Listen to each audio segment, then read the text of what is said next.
السلام علیکم ورحمۃ اللہ وبرکاتہ۔ محمد فاروق آفیشیل میں خوش آمدید۔ ایسے اور پیارے پیارے بیان سننے کے لیے ہمارا چینل سبسکرائب کریں۔ نحمده ونصلي ونسلم على رسوله الكريم اما بعد اعوذ بالله من الشيطان الرجيم بسم الله الرحمن الرحيم والمؤمنون والمؤمنات بعضهم أولياء بعض يأمرون بالمعروف وينهون عن المنكر ويقيمون الصلاة ويؤتون الزكاة ويطيعون الله ورسوله صدق الله العظيم وصدق رسوله النبي الكريم الأمين إن الله وملائكته يصلون على النبي يا أيها الذين آمنوا صلوا عليه وسلموا تسليما الصلاة والسلام عليك يا سيدي يا رسول الله وعلى آلك وأصحابك يا سيدي يا رحمة للعالمين۔ حمد و صلات کے بعد دوستو، بزرگوں اور بھائیوں، انسان معاشرے میں جب جنم لیتا ہے، پیدا ہوتا ہے، اور پھر وہ اپنی عمر کے منازل طے کرتا ہے۔ بہت سارے لوگوں سے اس کا سابقہ پڑتا ہے، بہت سارے لوگوں سے اس کا واسطہ پڑتا ہے۔ بچپن سے لے کر تا وقت انتقال وہ جتنے لوگوں سے ملتا ہے، جتنے لوگوں کے ساتھ وقت گزارتا ہے، ان تمام کی شخصیات اس پر کچھ نہ کچھ اثر چھوڑتی ہے۔ جو بالکل غیر جاندار چیزیں ہیں نا، آپ سمندر کے کنارے بیٹھ جائیں تو آپ کے جسم کو خنکی محسوس ہوگی، ٹھنڈک پہنچے گی، اور آپ آگ کے پاس بیٹھ جائیں گے تو وجود حرارت محسوس کرے گا۔ انسان کا وجود ظاہری طور پر بھی اور باطنی طور پر بھی باہر کا خارجی اثر قبول کرتا ہے۔ اب بہت سارے لوگ ہیں جو یہ کہتے ہیں کہ میں بڑا پکا ہوں، مجھ پر کسی بات کا اثر نہیں ہوتا۔ یہ بات بہت زیادہ درست نہیں ہے۔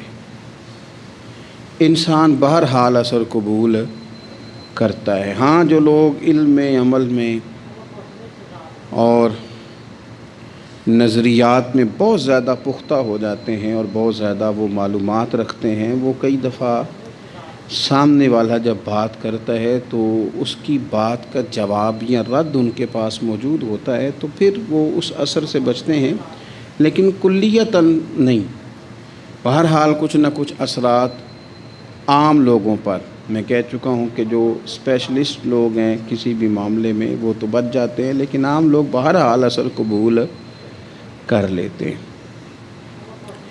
اللہ تبارک و تعالیٰ نے نا اپنے بندوں کی اس کمزوری پر بھی اپنے بندوں کو یہ رہنمائی کی ہے کہ چونکہ تم نے اثر قبول کرنا ہے، لہذا اس طرح کرنا کہ صالح نیک لوگوں کی صحبت میں بیٹھنا، اور جو برے لوگ ہوں ان سے خود بخود پرہیز کرنا، ان کے پاس ہی نہ جانا۔ ضروری نہیں ہے کہ بچے کو آگ جلا ہی دے، لیکن بچہ چونکہ اس کا اثر لے لے گا، وہ اسے پتہ نہیں کہ وہ آگ ہے، لہذا اس کی ماں اسے نصیحت کرتی ہے کہ بیٹا تو آگ کے پاس جا ہی نہ، ایسا نہ ہو کہ تو چلا جائے اور تیرے لیے بہت زیادہ نقصان کا باعث یہ چنگاریاں بن جائیں۔ اللہ تبارک و تعالیٰ نے نا ہمیں صالحین کی صحبت اختیار کرنے کا کہا اور برے لوگوں سے بچنے کا کہا۔ اور اگر قرآن مجید کی زبان میں سادہ ترجمہ کیا جائے تو ایک قوم کے پاس بیٹھنے کو کہا اور 2 مرتبہ پرہیز کا کہا۔ صراط الذین انعمت علیہم، ان لوگوں کے رستوں پہ چلو جو انعام یافتہ ہے۔ وہ ایک گروہ بتایا، اور غیر المغضوب علیہم ولا الضالین، ان سے بچو جن پر غضب ہوا اور وہ جو رستے سے بھٹک گئے، گمراہ ہو گئے۔ پرہیز کی باری آئی تو 2 لوگ بتائے، بھٹکے ہوئے سے بھی بچنا اور جو فضل والے نہ ہوں، غضب والے ہوں، ان سے بھی بچنا۔ تو صالح صحبت، اچھی صحبت، نیک لوگوں کے ساتھ اٹھنا بیٹھنا۔ قرآن مجید کی سورہ توبہ میں اللہ کریم ارشاد فرماتے ہیں والمؤمنون والمؤمنات بعضهم اولیاء بعض، مومن مرد اور مومن عورتیں ایک دوسرے کے مددگار ہیں، دوست ہیں، مددگار ہیں۔ کیا مدد کرتے ہیں؟ وہ مالی مدد کرتے ہیں، ان کو معاشی طور پر سپورٹ کرتے ہیں؟ نہیں، ارشاد فرمایا یأمرون بالمعروف وینہون عن المنکر، وہ نہ بھلائی کا حکم دیتے ہیں اور برائی سے منع کرتے ہیں۔ یہ والی مدد کرتے ہیں ایک دوسرے کی، یہ مومنوں کا کمال ہے۔ اور پھر وَيُقِيمُونَ الصَّلَاةَ وَيُؤْتُونَ الزَّكَاةَ، وہ نماز صحیح ادا کرتے ہیں اور زکوٰۃ بھی ٹھیک ادا کرتے ہیں۔ وَيُطِيعُونَ اللَّهَ وَرَسُولَهُ، اللہ کی بھی اطاعت کرتے ہیں اور اللہ کے رسول کی بھی اطاعت کرتے ہیں۔ ان کی مدد یہ ہے ایک دوسرے کے لیے کہ وہ بھلائی کا حکم دیتے ہیں، برائی سے منع کرتے ہیں، مل کے نمازیں پڑھتے ہیں، زکوٰۃ ادا کرتے ہیں، اللہ اور اس کے رسول کی اطاعت کرتے ہیں۔ فرمایا اولئک سیرحمہم اللہ، قربان جائے، کیا انداز کریمانہ ہے رب کریم کا۔ فرمایا یہ وہ لوگ ہیں جن پر اللہ ضرور رحم فرمائے گا، جن پر اللہ اپنے فضل سے ضرور رحم کرے گا، اللہ ضرور رحمت کرے گا ان لوگوں پر، اس لیے کہ یہ ایک دوسرے کے مددگار ہیں۔ ان اللہ عزیز حکیم، اور بے شک اللہ غالب حکمت والا ہے۔ ایک دوسرے کی مدد خیر کے کاموں میں کرنی چاہیے۔ نبی کریم صلی اللہ تعالیٰ علیہ وسلم نے فرمایا کہ اپنے بھائی کے مددگار بن جاؤ، چاہے وہ ظالم ہو یا مظلوم ہو۔ فوری طور پر انسانی ذہن میں سوال اٹھتا ہے کہ یا رسول اللہ صلی اللہ تعالیٰ علیہ وسلم، یہ مظلوم کی مدد تو سمجھ میں آتی ہے، ظالم کی مدد کیسے کریں؟ تو اللہ کے حبیب علیہ السلام دیکھیں کتنا نفسیات کے قریب، کتنا آسان کر کے، کتنا انسانی سطح جس کو بڑی جلدی قبول کرے، اس طرح حضور نصیحت فرماتے یا رسول اللہ صلی اللہ تعالیٰ علیہ وسلم یہ بھلا ظالم کی مدد کیسے کریں؟ تو حضور نے فرمایا اسے ظلم کرنے سے روک دو، یہی تمہاری اس کے لیے مدد ہے۔ تم اسے سمجھاؤ کہ یہ بات غلط ہے، تم اسے کہو کہ تم زیادتی پر ہو، تم اسے کہو کہ تم غلط بات پہ اڑ گئے، تم اسے سمجھاؤ کہ جس رستے کے تم مسافر بنے ہو یہ رستہ ٹھیک نہیں ہے، یہ تمہاری مدد ہوگی اس کے لیے۔ تم اپنے دوست کو، بھائی کو، عزیز کو، رشتہ دار کو قائل کرو کہ وہ غلط کام نہ کرے، یہ تمہاری مدد ہے اس کے لیے۔ تم مددگار بن گئے اپنے اس بھائی کے۔ اچھے لوگوں کی صحبت، اچھے لوگوں کے پاس اٹھنا بیٹھنا۔ آج کل اس کا ترجمہ اور بھی کیا جا سکتا ہے کہ اچھے لوگوں کو سننا، اچھے لوگوں کی بات پر توجہ دینا۔ مولانا ایک مزاج ہے ذائقہ بدلنے کا، یعنی یہ طبیعت بڑی انوکھی ہے لوگوں کی، کہتے ہیں یہ تو بات روز سنتے ہیں، کوئی انوکھی بات نہ سنیں، اس چہرے کو تو روز دیکھتے ہیں، کوئی انوکھا چہرہ نہ دیکھیں۔ لیکن درویش کیا کہتے ہیں؟ کہتے ہیں پاویں سونے ملن ہزارہ، آسان نہیں یار بٹونا۔ او بھائی یہ مطلب سنو تو صحیح جی فلانا کیا کہہ رہا ہے۔ او بھائی خدا کے بندے پہلے تو اپنوں کی تو سن لے، وہ تو سمجھ لے، اس پر تو تھوڑا سا تو غور کر لے۔ ہم اس طرح الجھ جاتے ہیں اور قصداً الجھاؤ پیدا کرتے ہیں، ادھر بھی تھوڑا گئے، ادھر بھی تھوڑا گئے، اتنی بھی تھوڑی سنی، ٹھیک ہے، یا تو آپ پھر اتنا وقت رکھتے ہوں کہ سب کی بات سنیں اور اتنی صلاحیت رکھتے ہوں کہ اس کو پرکھ بھی سکیں، اور آپ اپنی ذہنی سطح پہ لا کے پھر صحیح کو صحیح کہنے کی طاقت رکھتے ہوں، غلط کو غلط کہنے کی اور جاننے کی صلاحیت رکھتے ہوں، تو آپ یہ کام کریں۔ لیکن اگر ایسا نہیں ہے تو پھر تو آپ اثر قبول کریں گے، پھر تو معاملات اور طرح کے ہو جائیں گے۔ اس لیے کوشش کریں کہ صالحین کی سنگت، نبی پاک صلی اللہ تعالیٰ علیہ وسلم نے فرمایا، میرا خیال ہے اس عنوان پر اس سے زیادہ قیمتی بات نہیں ہو سکتی اللہ کے حبیب علیہ الصلوۃ والسلام نے فرمایا کہ انسان اپنے دوستوں کے دین پہ ہوتا ہے۔ اوئے ہوئے، اتنی بڑی بات۔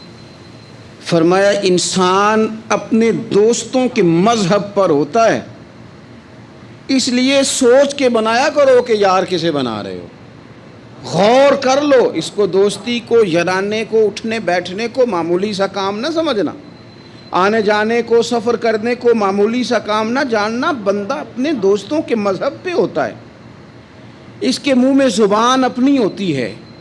اکثر لوگ ایسے ہوتے ہیں ان کے منہوں میں زبان اپنی ہوتی ہے، لفظ اپنے نہیں ہوتے، وہ جملے کسی اور کے بول رہے ہوتے ہیں۔ اس کا مطلب یہ ہوتا ہے کہ وہ سارا اثر قبول کر چکے ہیں کہ جو انہیں یا تو راہ حق پہ لے گیا ہے، اور اگر جس کا وہ اثر لے رہے تھے بندہ غلط تھا تو وہ انہیں غلط ترک پہ لے گیا ہے۔ ایک بات خواجہ حسن بصری کی، اللہ اکبر، صحیح لوگ چل رہے ہوتے ہیں، کسی درویش کے عقیدت مند ہوتے ہیں، تربیت پا رہے ہوتے ہیں، رستہ صحیح چل رہا ہوتا ہے،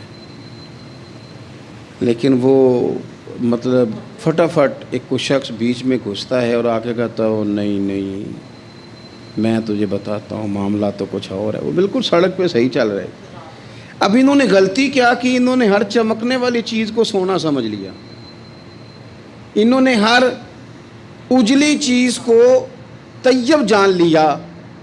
حضرت خواجہ حسن بصری فرماتے ہیں بروں کی صحبت میں نہ بیٹھنا، بروں کی صحبت تجھے اچھوں سے بدگمان کر دے گی، وہ تیرے ذہن میں اچھوں کے بارے میں۔ حضرت پیر چندن شاہ صاحب رحمۃ اللہ تعالیٰ علیہ آل و مہار شریف والے، حضرت پیر چندن شاہ صاحب رحمۃ اللہ علیہ کے پاس نا ایک نوجوان آیا تو پیار ہو گیا، وہ بیٹھنے لگا، طریقت سیکھنے لگا۔ وہ لوگ بھی بڑے خالص تھے، انہیں مریدوں کی صورت میں طاقت نہیں چاہیے ہوتی تھی، بلکہ انہیں مریدوں کی صورت میں وہ لوگ چاہیے ہوتے تھے جو ان کا پیغام آگے پہنچائیں، جو ان سے وہ سیکھیں، جو وہ سکھا کے انہیں دیندار بنانا چاہتے ہیں۔ تو بچہ بیٹھ گیا، حضرت بھی بڑا ہی پیار کرنے لگے، اسے دین سمجھانے لگے، تو اس کے والد صاحب پیچھے سے آئے اور آگے کہنے لگے پتر چل گھر چلیے۔ کہنے لگے جی ابا جی اور میں تے نہیں جانا، میں تے اتھی رہنا ہے۔ کہنے لگا پتر چل میں بڑے پیر ویکھے نے۔ تو بیٹا بیٹھتا تھا نا صحبت میں تو کچھ میٹھی باتیں اور خوبصورت جملے اسے بھی سمجھ میں آ گئے تھے۔ کہنے لگا ابا جی تساں تے بڑے ویکھے نے، تہانوں نہیں نہ کسے ویکھیا، یہ تیری نظر کا کمال ہے کہ میری زندگی کا سوال ہے، تجھے نہیں نہ کسی نے دیکھا، مجھے تو دیکھ لیا، میری مجبوری ہے کہ میں کسی کی نظر میں آ گیا، اور نظر کی جولانیاں نہ پوچھو، نظر تو وہ ظالم نظر ہے، اٹھے تو بجلی پناہ مانگے اور گرے تو خانہ خراب کر دے۔ اس لیے میں تو نظر میں آ گیا ہوں، اب مجھے بتائیں میں کدھر جاؤں، میرا معاملہ اور طرح کا ہو گیا۔ تو عزیز دوست آپ یہ دیکھیں کہ آپ کسی صالح بندے کی صحبت میں جا رہے ہیں اور یکدم ایک شخص آیا ہے، اس نے آ کے سارا معاملہ روک دیا۔ بروں کی صحبت اچھوں سے بدگمانی پیدا کرتی ہے۔ آپ کے دوستوں کا ٹھیک ہونا بڑا ضروری ہے، حلقہ احباب کا درست ہونا بڑا ضروری۔ آپ نے تھوڑا سا بھی جس کے ساتھ سفر کرنا ہے نا، اس بندے کا بھی ٹھیک ہونا بڑا ضروری ہے، ورنہ انسانی ذہن میں بعض لوگ ایسے سوالات چھوڑ دیتے ہیں کہ وہ سوالات نہیں ہوتے، وہ وسوسے ہوتے ہیں۔ وہ تو ایک جملہ کہہ کے گزر گیا، اور انسان ہے کہ وہ لڑتا رہا، جد و جہد کرتا رہا۔ مجھے بڑی اچھی طرح بات یاد ہے، میں اپنے احباب میں سے سمجھ لیں یا بہن بھائیوں میں سے نہ کسی کے ساتھ کو تھوڑا بہت خیر کا کام کرتا تھا اپنی توفیق کے مطابق۔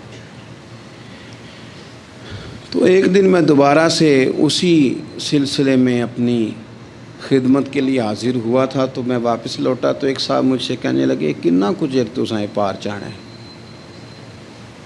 دیکھ رہے ہیں سالوں گزر گئے۔ میں آپ کو اپنی بات بتاتا ہوں، تو واقعی میرا ذہن الجھنے لگ گیا۔ واپس آنے تک میں نے کہا یار یہ کب تک، یعنی کہ تو ہر روز کوئی نہ کوئی بات سنا دیتے ہیں کہ فلانی بھی مجبوری ہے، فلانی بھی، کب تک یہ کرنا ہے؟ میرا ذہن خاصا الجھ گیا اور میں بڑی عجیب سی کیفیت میں چلا گیا۔ میں اسی پریشانی کے عالم میں تھا کہ میں نے طبقات امام شورانی کھولا، ویسے ہی بائی دا وے تو سامنے ایک بزرگ کا کال آ گیا. وہ کہنے لگے یاد رکھنا بندے بندوں کے محتاج نہیں، بندے رب کے محتاج ہیں. اور اگر کوئی بندہ کسی کا بھلا کرتا ہے نا تو بس اللہ نے اس کی ڈیوٹی لگائی ہے، باقی دے اللہ ہی راہ ہے. بندے بندوں کے محتاج. اگر کوئی بندہ کسی کو کچھ دیتا بھی ہے تو وہ اللہ کی دی ہوئی ڈیوٹی سر انجام دیتا ہے. بندے او ہو میرا تو رو رو کے برا حال ہو گیا. اور میں نے کہا تو کیا سوچنے لگ گیا تھا، تو کچھ ہے. میں مسکین پرانا خادم، کسے در ملی نہ ٹوئی، تے واصف یار نے نظر جو کیتی تے واصف ہی ہوئی. وہ پتہ سارا ہے نا سردار نو کیتیاں دا، اے دا پردہ چپایا ہی چلو بھلا ہو سی. الجھے نہیں، لوگ الجھا دیں گے آپ کو. چھوٹی سی بات کریں گے آپ الجھ نہیں، آپ کہیں گے ہو میری وجہ سے چل رہا. تیری وجہ سے کچھ بھی نہیں چل رہا، کچھ بھی نہیں تیری وجہ سے چل رہا. بڑے بڑے تھے جو قبروں میں لیٹ گئے، ہوئے نامور بے نشاں کیسے کیسے، اور زمین کھا گئی نوجوان کیسے کیسے. کہاں میرے بھائی کسی کی وجہ سے نہیں، یہ نظام میرے رب کا ہے اور میرے مالک کی قدرت سے چل رہا ہے. یہ نبی کریم علیہ السلام کی نگاہ کرم سے چل رہا ہے. اس لیے الجھے نہیں. آپ کو لوگ الجھائیں گے، کہیں گے کب تک جی آپ تو فلانا تو بس ایسے ہوگا. نہ الجھے نہیں، کبھی نہیں الجھے. سنیں، ہمارے ارد گرد کے حلقہ یا احباب کا ٹھیک ہونا اتنا ضروری ہے کہ داتا گنج بخش علی اجویل رحمۃ اللہ علیہ فرماتے ہیں کہ مکہ معظمہ میں ایک شخص طواف کعبہ کر رہا تھا. بڑے سارے لوگ کہہ دیتے ہیں دعا میں یاد رکھنا، دعا میں یاد رکھنا، تو وہاں نا اپنی طلب اتنی زیادہ ہوتی ہے کہ وہ بندہ مطلب خزانے کے سامنے کھڑا ہے تو وہ کہتا ہے یہ بھی اپنے لیے لے لوں، یہ بھی اپنے لیے لے لوں، یہ بھی اپنے لیے لے لوں. ہوتے ہیں کچھ لوگ جن کو مطلب جو نظروں سے ہٹتے نہیں تو بندہ ان کے لیے دعا کرتا ہی رہتا ہے، لیکن زیادہ نہیں. میں آپ کو صحیح کہہ رہا ہوں، کم لوگ ہوتے ہیں.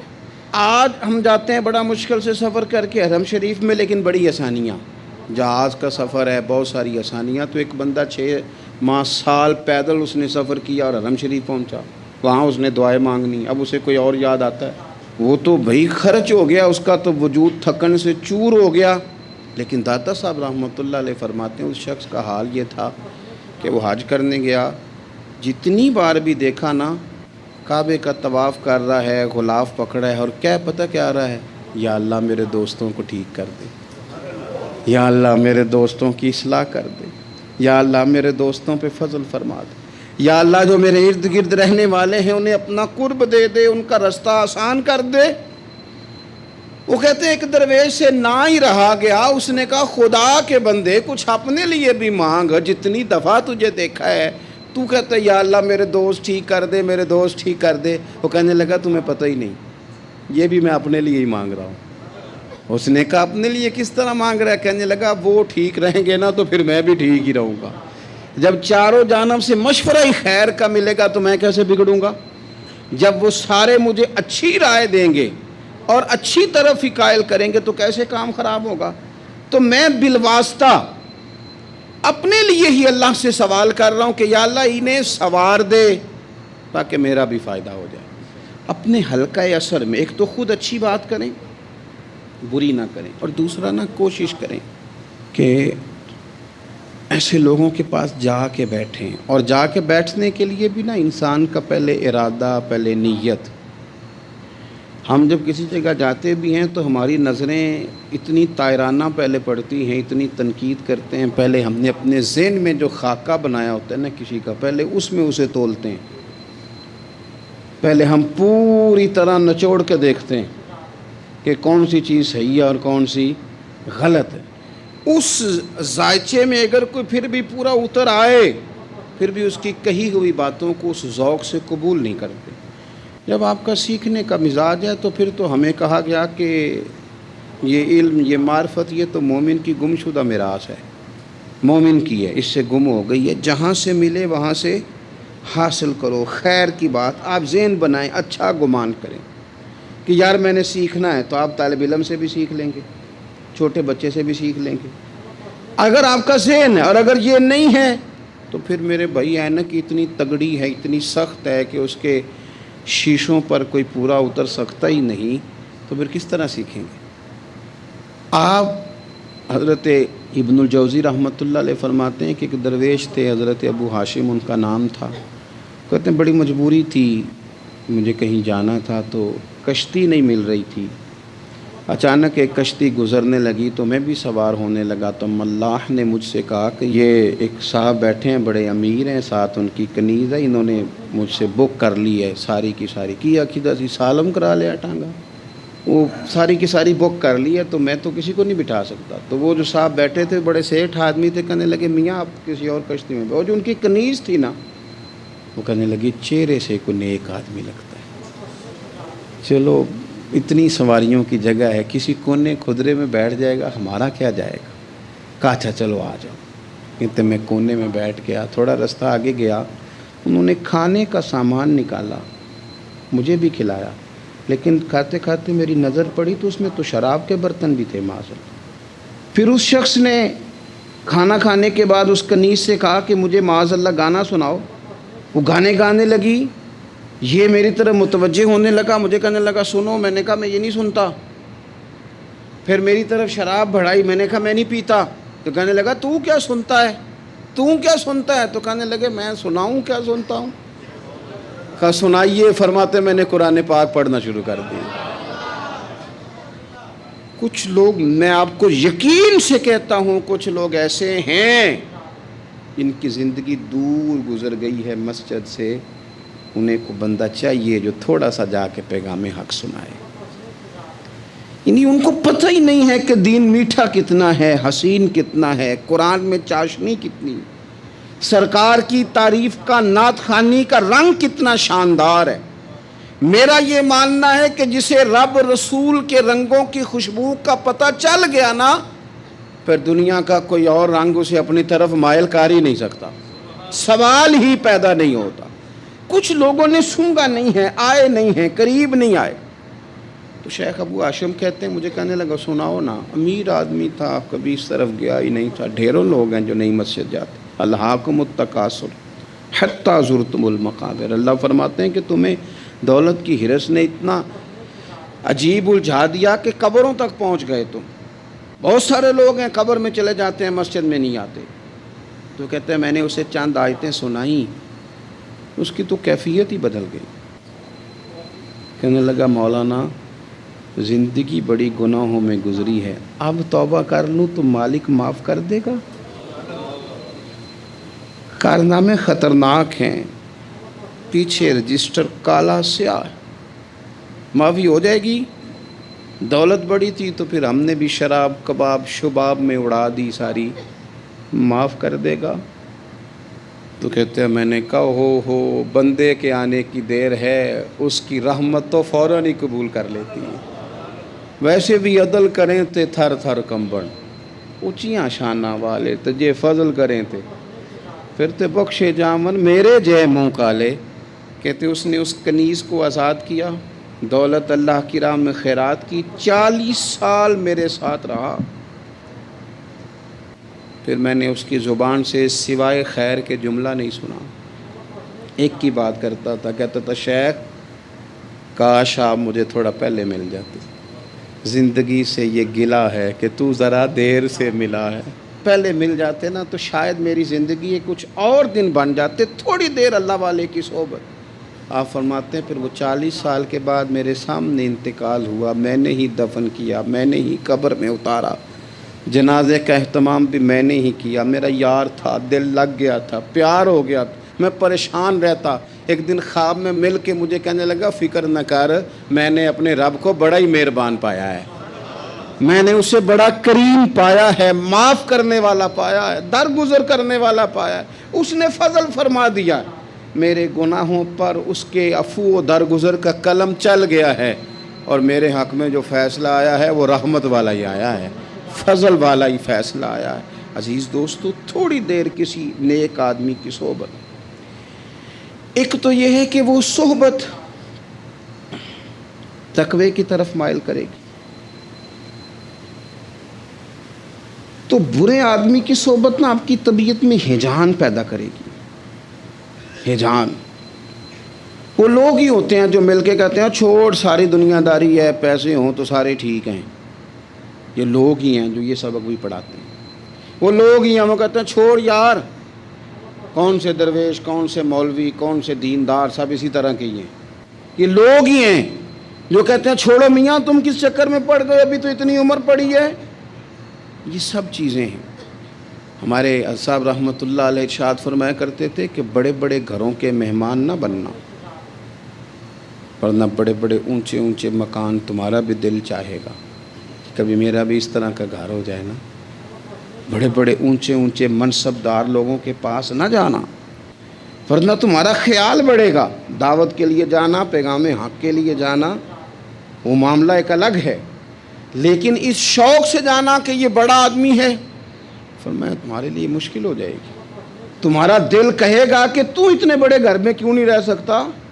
اور پھر میں نے یہ بھی دیکھا ہے کہ بڑے بڑے خیر والے لوگ تھے لیکن صحبت بری مل گئی، لوگ نہیں ٹھیک مل سکے، مشیر نہیں ٹھیک مل سکے، معاونین نہیں ٹھیک مل سکے، رستے میں رہ گئے۔ صحیح بخاری میں ایک بادشاہ کا واقعہ ہے، بادشاہ کا۔ میں نے جب اسے پڑھا تو میں حیران ہی رہ گیا کہ یہ جو مشیر وزیر ہوتے ہیں یہاں تک لے جاتے ہیں بندے کو۔ وہ ہمارے ایک وزیر صاحب نے تھوڑے دن پہلے کہا ہے بیچارے نا خبروں میں رہنے کے لیے اس طرح کی شرارتیں کرتے ہیں۔ اس کی وجہ یہ ہوتی ہے کہ ملک کا نظام تو چلتا نہیں، تو پھر وہ چاہتے ہیں کچھ لوگوں کو ادھر الجھا دو تاکہ وہ اصل سے ان کی توجہ ہٹ جائے۔ انہوں نے کہا جی قائد اعظم اسلامی ملک نہیں بنانا چاہتے تھے، تو کون سا بنانا چاہتے تھے؟ پاکستان کا مطلب کیا؟ لا الہ الا اللہ محمد رسول اللہ صلی اللہ علیہ وسلم۔ میں آپ کے جواب میں صرف اتنی بات کہوں گا کہ جو پاکستان بنانے والے تھے نا وہ آپ کی طرح کے لوگ نہیں بنانا چاہتے تھے، آپ کی طرح کے لوگوں کے حوالے نہیں کرنا چاہتے۔ ہمارے لیڈروں کا یہ حال ہے کہ اس طرح کے لوگوں کو مشیر بنا لیتے ہیں، وزیر بنا لیتے ہیں۔ یہ کتنی رکاوٹ پیدا کرتے ہیں، کتنی تباہی کرتے ہیں۔ دیکھیے بخاری میں موجود ہے، ہرقل بادشاہ نے حضرت ابو سفیان رضی اللہ تعالیٰ عنہ جو اس وقت ابھی کلمہ نہیں پڑھتے تھے ان کو بلا کے نبی پاک علیہ السلام کے بارے میں ساری باتیں پوچھی، ایک ایک بات اس نے حضور کے بارے میں پوچھی، اور آخر میں یہ بھی پوچھا کہ کیا انہوں نے معاذ اللہ کبھی جھوٹ بولا ہے؟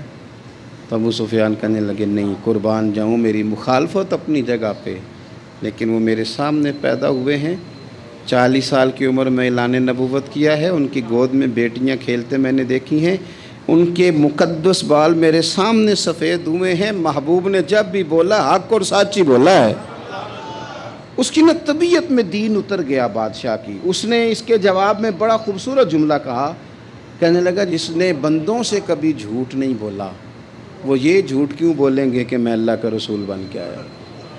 اس کی طبیعت تسلیم کر گئی کہ نبی پاک علیہ الصلوۃ والسلام سچے اور آخری نبی ہیں، اور اس نے اظہار بھی کیا، کہنے لگا مجھے یہ تو امید تھی کہ اللہ کے آخری محبوب علیہ السلام اپنی شانوں، عظمتوں، رفعتوں، بلندیوں سمیت تشریف لانے والے ہیں، پر یہ نہیں پتہ تھا کہ وہ اہل عرب میں سے آئیں گے۔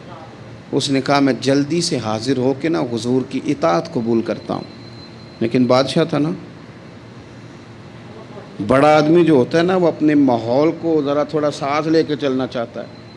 تو بادشاہ نے بھی نا اپنے جتنے اس کے وزیر مشیر تھے ان کو بلایا اور اپنے محل میں دعوت دی، ذرا انداز دیکھیے گا، اور خود بالا خانے کے اوپر چڑھ گیا، دروازے بند کر لیے، اور اوپر چڑھ کے نا انہیں بالا خانے سے جھانک کے کہنے لگا تمہیں بھی پتہ چل گیا، مجھے بھی پتہ چل گیا اللہ کے آخری رسول تشریف لے آئے صلی اللہ تعالی علیہ وسلم۔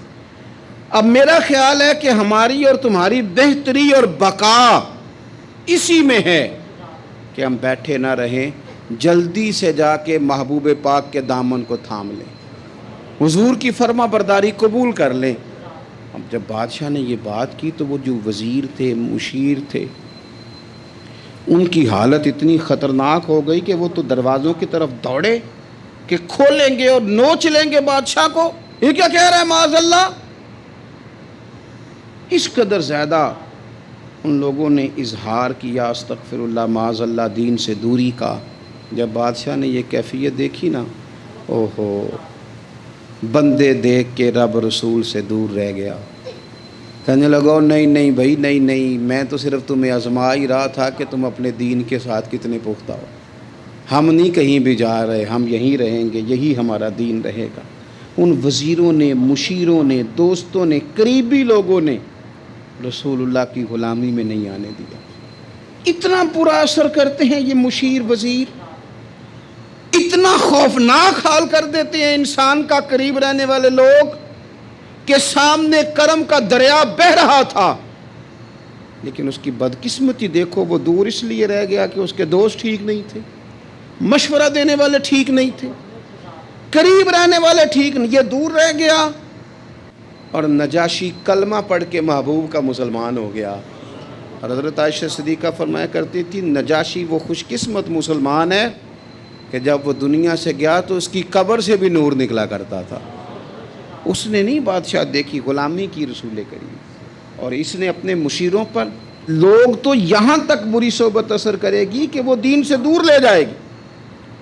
اور ایک تو ہے دین کے قریب آنا۔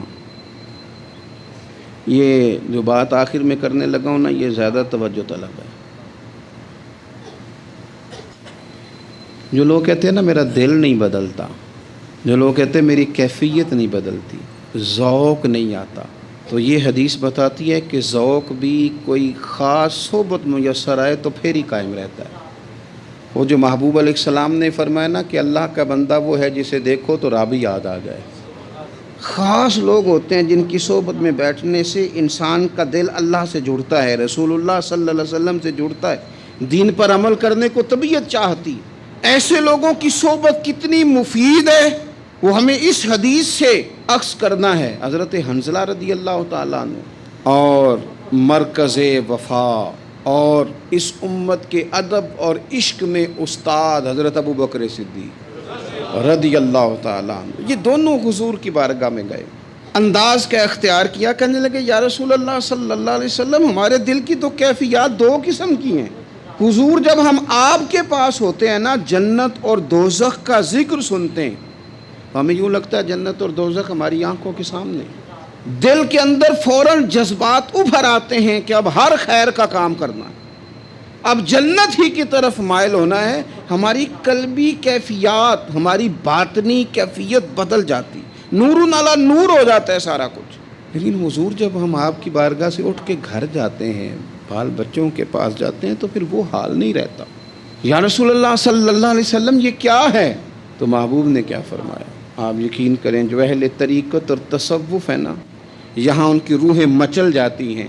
حضور فرمانے لگے حالت ایک طرح کی نہیں رہتی، ہاں اگر تمہاری وہی حالت رہے جو تمہاری میرے پاس ہوتی ہے، اگر کیفیت باطنیہ وہی رہے جو میری بارگاہ میں ہوتی ہے، تو فرمایا تم بستروں میں موجود ہو اور فرشتے آ کے تم سے سلام کریں، تم ابھی رستوں میں ہو اور فرشتے تم سے ملاقات کریں، اگر تمہاری کیفیت وہ بن جائے جو یہاں ہوتی ہے، اگر تم اسی پر جم جاؤ، وہی حالت ہو جائے، تو پھر تو فرشتے گویا آئیں تمہاری زیارت کے لیے، تمہاری ملاقات کے لیے فرشتے آئیں۔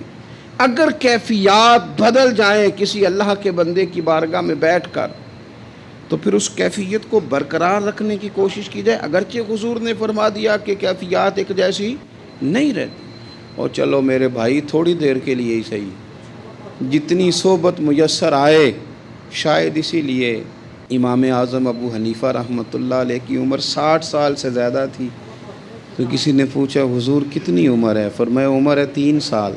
حضرت آپ تو علم، عمل، روحانیت، معرفت کے شاہ سوار ہیں، تو ساری داڑھی سفید اور آپ کہہ رہے ہیں 3 سال۔ فرمانے لگے عمر وہی 3 سال ہے جو امام جعفر صادق کی خدمت میں گزر گئی۔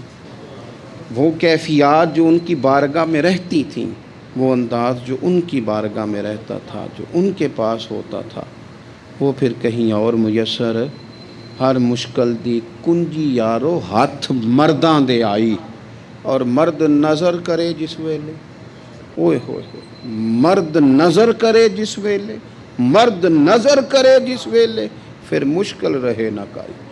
وہ جو کیفیات ہیں نا اس وقت کی، جب کوئی رب کا بندہ ملے اور انسان اس کی صحبت میں بیٹھ کے اپنے رب کو یاد کرے، رسول کریم کی محبت میں مچلے، تو پھر وہ لمحے اتنے قیمتی ہیں کہ وہ زندگی سنوارنے کے لیے کافی ہو سکتے ہیں۔